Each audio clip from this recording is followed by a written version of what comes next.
Hello, my name is Parker, and welcome to my channel if you are new here. If you haven't gotten the chance to check out any of this series previously, I do suggest you go do so now, as it is day 26 of Echoes of the Past October, a month-long prompt event being run by none other than Typically Untypical. If you haven't gotten the chance to check them out yet, I do suggest you go do so now, as they're an amazing author. Okay, today's prompt is Sometimes Dead is Better, Stephen King, Pet Cemetery. I do heavily suggest you go check out that description, as there are some trigger warnings for today's episode. And as always, I do apologize for my voice. I have allergies, and they're not being nice to me. Anyway, without any further ado, this is my story. What is it called? Lab experiment. Virgil and Logan were brothers, but they were also lab partners. Logan was a scientist because he loved the idea of seeing how the world worked. Virgil had similar reasoning, but his reasoning went just a bit deeper.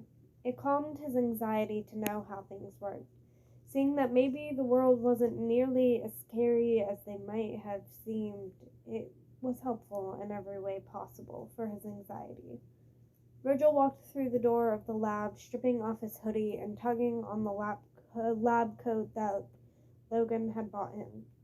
"Salutations, Virgil. We have a new experiment today," Logan called from his cove in the large area. Virgil had tried to convince him to choose one a bit more open so he could watch and see that Logan was safe, but that was a war won by Logan. He watched as Logan rolled his chair backwards so he could see the taller boy.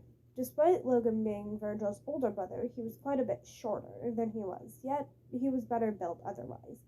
Virgil just looked like a beanstalk. He looked so much more professional, too. He looked like he fit in there. Virgil inwardly sighed. Logan had the same glint in his eyes he had whenever it was an experiment that Virgil wouldn't agree with. Most of the time, he would argue with him, but eventually relent to it. "What is it?" he grumbled, exhaustion evident in his tone. Logan paused for only a second before continuing talking.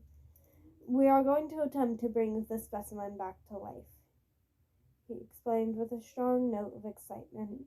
He probably kept talking, but Virgil's ears had begun to ring so loud he couldn't hear his own thoughts.